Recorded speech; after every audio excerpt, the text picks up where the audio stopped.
apps have come a long way, and they mean a lot of different things to the industry, from communication tools to just creating new ways to automate. We just heard a lot about automation, but I think that you guys have a very unique story. So let's kind of start with the story, and then we'll kind of dig in about how they've created an app together, which has really been a differentiator for them, and what that app actually does, and then how to decide if that's something that you might want to bring or deliver as a value to your clients. So guys, just tell me what you were talking to me. You met through your wives, you're good friends. You've got a tech geek over here, and we've got you've been in luxury in the Miami area, developers, new builders. So talk about how this kind of all got started for you guys. Basically, he had an idea that I thought was crazy, and I said, don't do. And he did it anyway. And so we ended up being forced to kind of figure out a way to make it work. Yes, pretty much. That's the synopsis. Yeah. I got my original license in Atlanta, moved to Miami, and working in Miami, I worked with a lot of high-end buyers, a lot of international buyers that were looking for new or pre-construction properties. So things that hadn't come out of the ground yet, or in the process of coming out of the ground, and they would want to know about all the properties that were available. One of the common problems we had was that all of that information was not in one place. So we had people that would want to know about Miami Beach, and well, maybe I want to know about Aventura or Sunny Isles. So we were having to send them multiple Dropbox links and things of that nature. So to resolve that, I said, hey, well, we should build an app. It needs to be mobile. A website would be okay, but it needs to be able to get around. So we designed the Live Exclusively Miami app. That app takes all of the new and pre-construction properties in Dade, Broward, and Palm Beach County, priced over $1 million, and puts them in one place. So I told Tommy, this is what I'm doing, and he said exactly what he just said. You're crazy. Really? Yeah, really, dude. So, okay. Yeah, and Tommy does a lot of work with startups in Silicon Valley and other things and other places like that for lead gen, building traffic. That's my background, really. I've been doing paid advertising primarily online for about 10 years, and so I got into that by happenstance, trying to find a way to make some money and provide for my family, and I started doing Google AdWords, and it started working. I was losing my shirt, but it was working. And so I knew if I reverse engineered it, I could really maybe make something out of it. Right. And that was kind of the path that I took, and it ended up working out. And so I've been doing it ever since. And so through that experience, I've learned all of this marketing and just how to make the numbers work, make the math work. Because I always tell people it's really a math equation at the end of the day. But you do have to kind of start with the right things in terms of messaging, value proposition, things like that, to really exhibit kind of how you can help your prospects solve problems that they're having that in the marketplace. So through that experience, over time I've worked with a lot of companies, large, small businesses, companies doing in the hundreds of millions, Silicon Valley, startups, all of these kind of different places that I've been in. So I was able to get a lot of wealth of knowledge on a lot of levels, and so I've been able to take that and apply. I love how what you're doing is you're able to take not only the idea of a lead generation or other internet marketing idea, but actually create, is this value a good return of your investment? Correct. For example, yeah. So what we were talking about was originally this app did not do what you wanted it to do. No. Not at all. So talk about the before and the after. Okay. Well, originally, my thinking was, we spent hundreds of thousands of dollars getting this wonderful app developed. We went and spent thousands more buying Facebook traffic to go to the app, thinking, hey, they should download the app and install it. It's a wonderful app, and they'll call us, and we'll make millions of dollars. And but they weren't using it. So just from me talking to Tommy, sort of bending his ear about, man, why is this not working? He said, well, maybe you should change the positioning of the app. So the app has value. The app should probably be the value proposition that gets the lead in the door. and not the end result. Right. So what you were doing before is you would maybe get a lead, you'd talk to them a little bit, then you'd say, hey, I have an app. And they might use it or they might not. But what you decided to do was turn it around and say, well, if you'd like more information on those homes, download my app, give me your information, and now all of a sudden, like I said outside, they're in your world. Exactly. And you've opened up a new distribution channel. So they would, Probably a little more clarity around that is trying to get someone to download the app as the primary action was Right. the wrong thing. Right. Getting their information to communicate with them and say, I have this app that will help you do a better job in finding what it is that you're looking for was the right way to do it. exactly. Got it. Does So that make sense to everybody? Yeah. So it just and just changing that one little thing. And when you're measuring that, and when you have someone like you, Tommy, that can really, even you guys, just deciding whether or not this is a good value proposition for your business is one of the key things that these are decisions that agents and brokers have to make every single day. Yes. How are you differentiating? And even if you are experimenting and trying new things, is it really providing that return of what you wanted to do? So where does it stand like today? Like what is it, what are the results now? And you had mentioned that you do still have to go in and tweak it. And there's actually some communication inside the app that works. Absolutely. So just to sort of show you the way the flow goes, we have we run the ads on Facebook and other platforms. When someone sees the app, they request more information about the app or about Miami real estate in general. We receive that lead. So name, phone number, contact information. They're then directed to the app.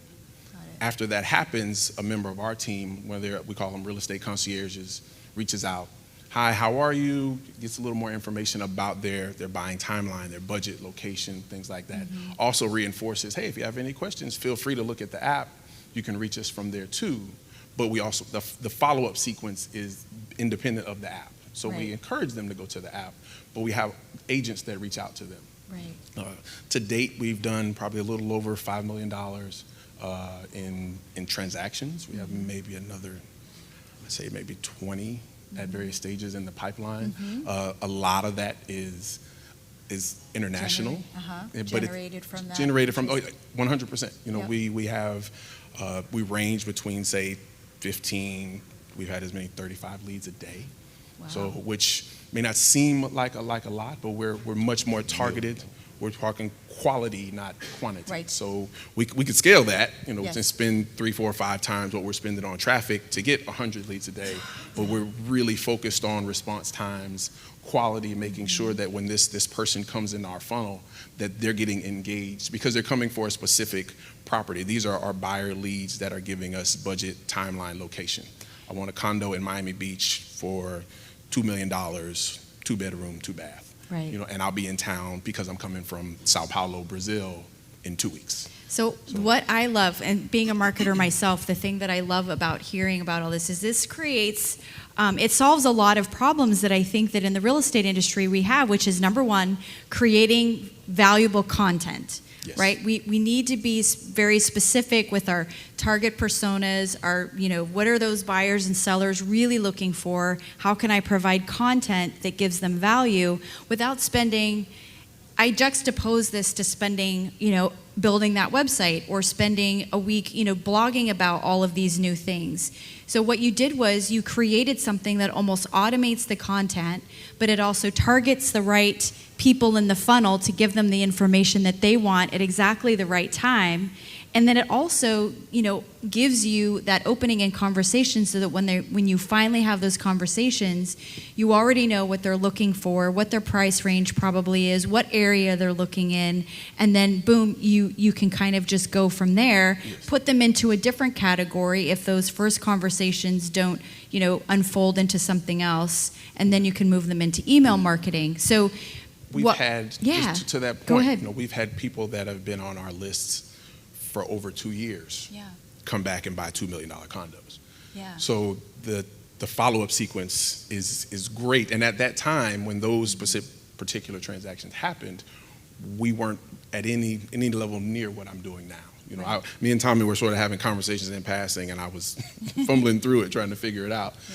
So as we sort of refined that, and I got Damon and Andrea, we have some other people on our team here that we really got to sit down and put some structure to that follow-up sequence. Yes. So they come in, and we have a good percentage of them that come in hot, so to speak. Yeah. You know, they love Miami, they travel there a lot, and they come in prepared to do something, you know, take action in the next 30, 45 days. But there are a lot that are just, I want to buy, but I don't know if I want to buy now. Tell me more. When I was there, I stayed in Miami, but I think I might like Pompano Beach better. I heard about the Porsche building in Sunny Isles. So they're buyers, but they're not sure. So that timeline, and then they have friends that are sending them stuff. Oh, I heard about the Aston Martin building or the Fendi, but we have a lot of branded buildings that are going up in South Florida. So people are getting all this information, and if we don't engage them, that friend that sent them the information is going to say, oh, well, you can use my agent. Right. You can use So my then you took it a step further, and not only were you using it for your own prospects, but you opened it up to a network of agents Correct. Good to point. be able to use the app. So now we're doubling the market share of that valuable information. So talk just a little bit about that. Yes. One of the things we found was that agents, you know, such as myself, you know, were having the same problem that buyers were having. You know, I'm out with a client and they ask me about all the new and pre-construction properties in this particular area, and I don't know. I know 3 or 4 of them, but I don't know how many. But now I can whip out my app, and I can tell you, oh, well, this building is here and this building is there, and they start at this price, they start at this price, they start at this price. I can show you the floor plans. Agents needed that tool as well, and within the app, if you downloaded it, I'm not sure how many folks we got here from South Florida. If you identify yourself as an agent or a buyer, when agents request more information, they're not routed to our team.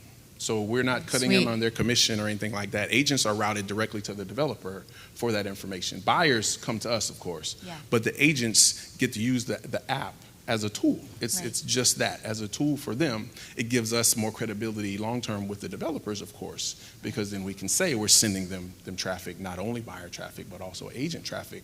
But it's a tool that no one else in the marketplace was saying, hey, this is something that should be addressed. Because that market was so, prior to us and outside of us still is, you know, extremely fractured, being able to provide value that was meaningful value to anyone in the new or pre-construction space, not just saying, hey, we're here to take all the buyers out of the market, to be able to say to other agents as well, here's a service. This is a product you can use for your business, you know, independent of us, because it didn't exist, you know, and we're not at the moment, we're not monetizing that in any way. There's no ads in the app, so you're not going to get spammed with any stuff like that. You know, that our goal is to just give you the information. We want you to have the value, because for us, the opportunity is in the transaction.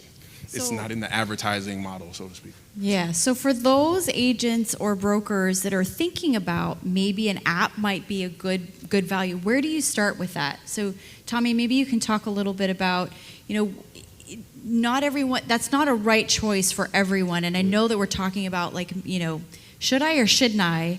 And talk a little bit about, you know, what are some reasons to have an app and what are some reasons to, you know, maybe not go in that direction?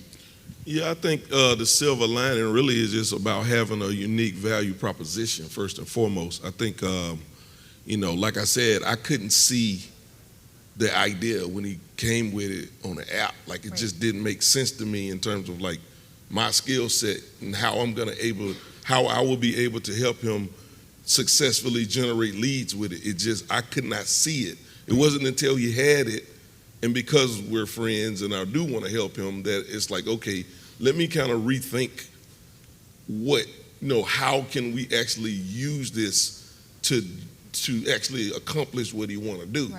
And it took me back to, you know, marketing 101, which, you know, unique selling proposition. You might have heard that term before, but that's basically, you know, from a value proposition standpoint, it's like, what makes you unique? You special. What is it about you? We talked about that yesterday in marketing, which was, you know, finding that unique value proposition that makes you stand out, which is, I mean, this is a great revenue. And I know that in the technology world, when we, you know, create the channels of distribution for those messages of marketing that are going out, really what we're trying to do is, you create the right component, which is that magnet that's going to capture that information. So in the traditional sense, we think of lead generation forms, and we think of, the listing alerts and sign up for these sort of things.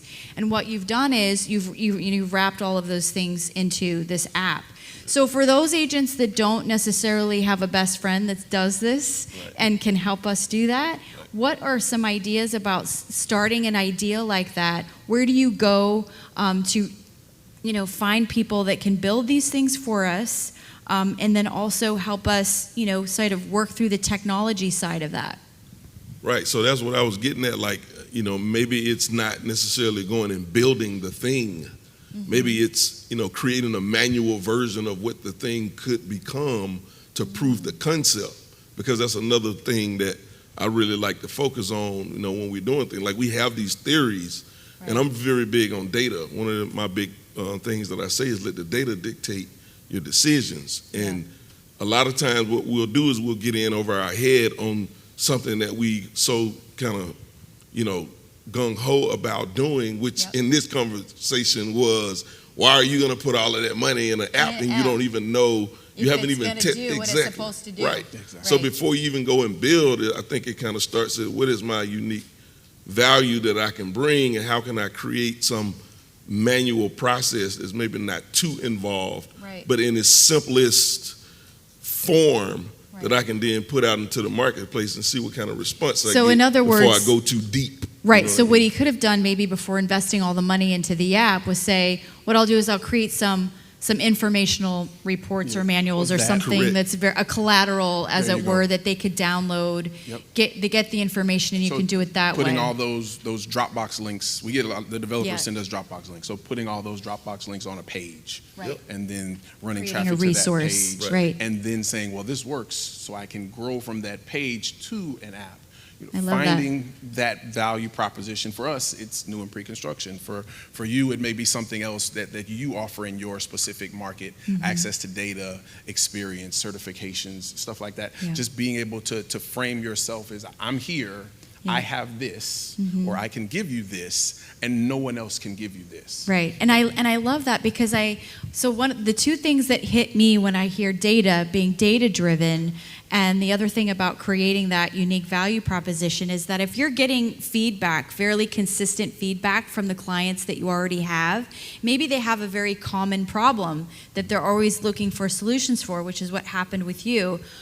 Maybe you're hearing something about your particular level of service that really provides a value that you hear over and over again when you're getting feedback from your clients. And it could be something as simple as, wow, all of the best schools in the neighborhood. And you get that all the time, and you have, the best information. That might be something that you can do.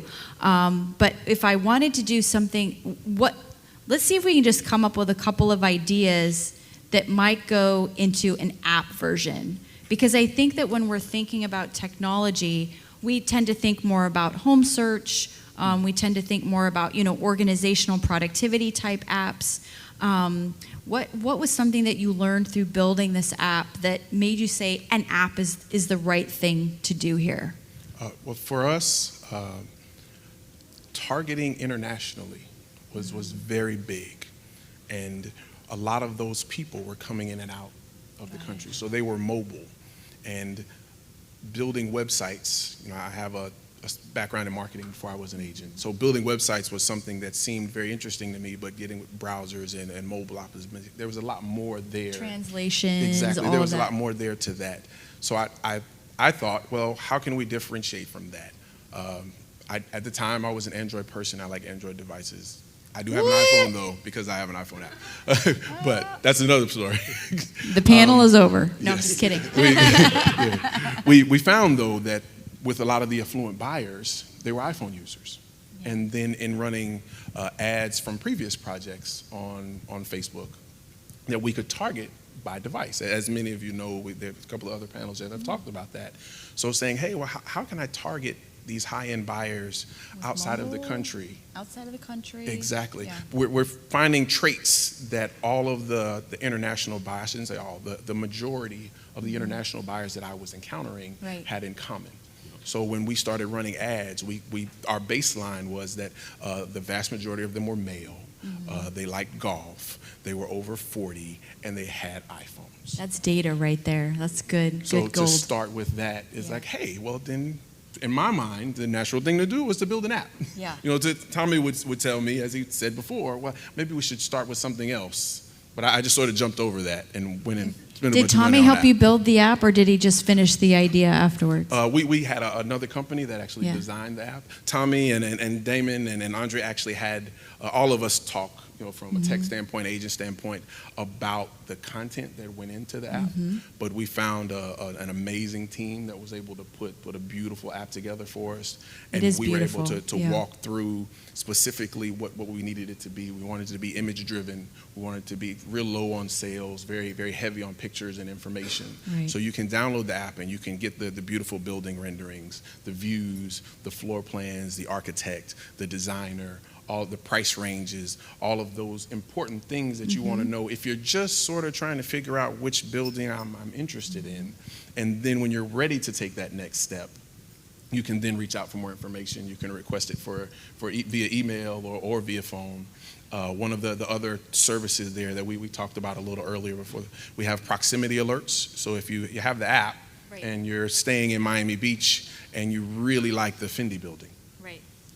when you're riding past the Fendi building, if we're having an open house or some sort of event, upcoming, you'll get a ping on your app saying, hey, there's an event tomorrow. It's a Live Exclusively Miami event. If you'd like to come, we'll be there from 4 to 5. Wow. There's things that we can also do push notifications for both buyers or agents. So when we have relationships with developers that offer developer incentives to agents, for example, or they're having events, happy hours for agents to come get more information, we can send out alerts. So you for do some- that. So you'll create more like events for the agents to come, and then they get Yes. more information about the app. Exactly. It's a tool. It's a tool. Our goal so you're is to using be, it, and you're using it like 360 degrees. It's just like or 100. Should is it 180?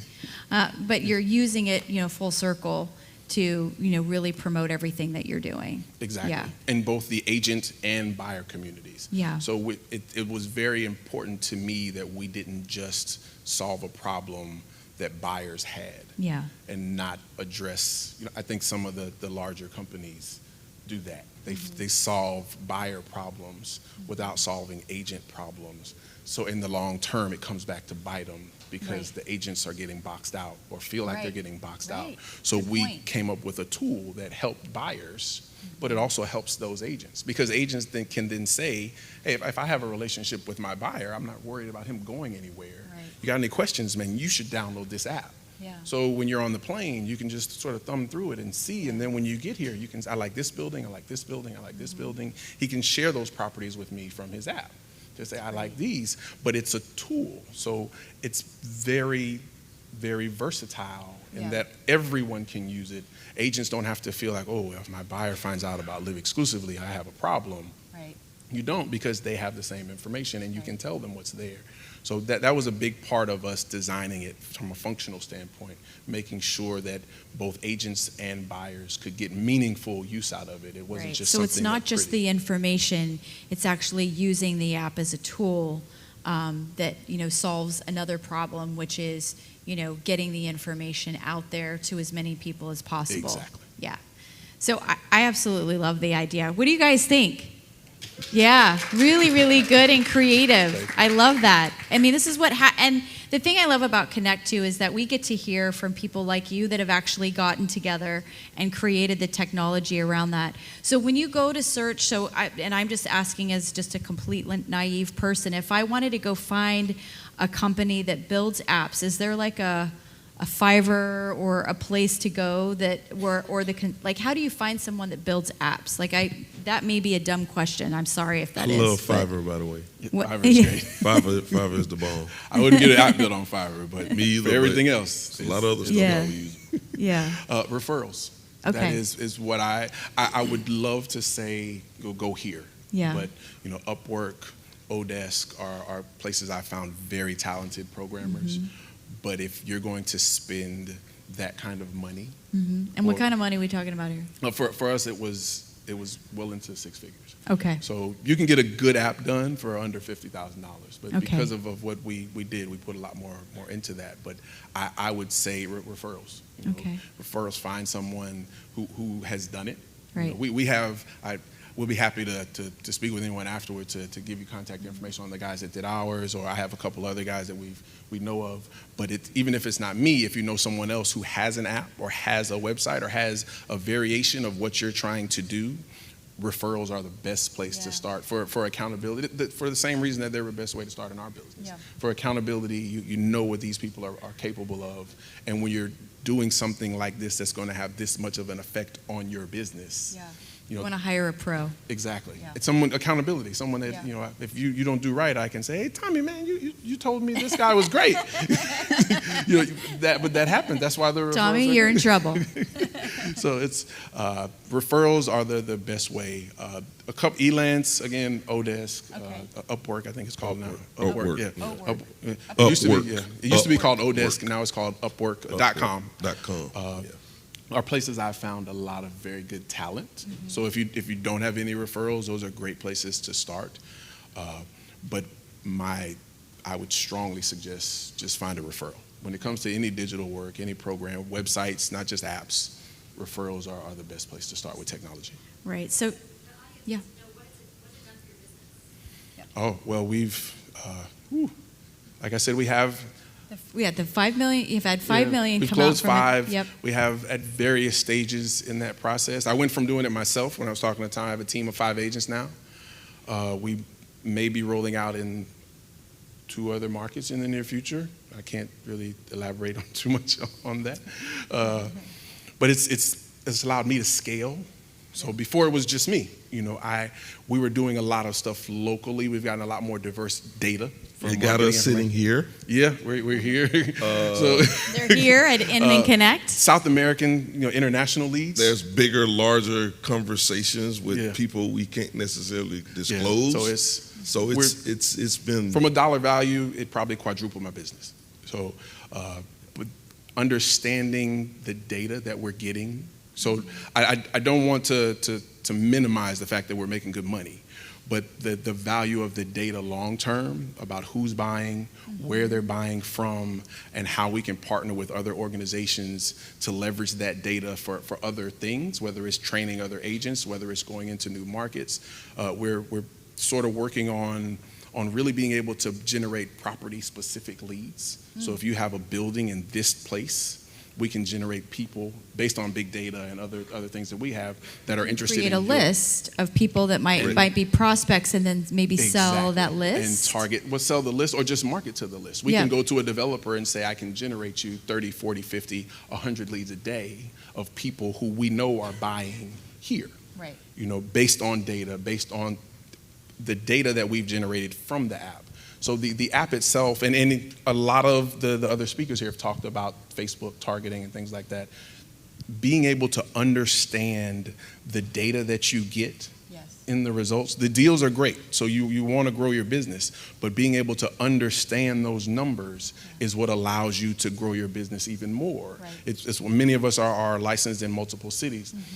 I can take that model that we're using in Miami, and we use it for Andre in Atlanta right now. Right. And because we had the data from what we got in Miami to go to Atlanta and make a couple tweaks, but that's there because we knew how to look at that data in a meaningful way.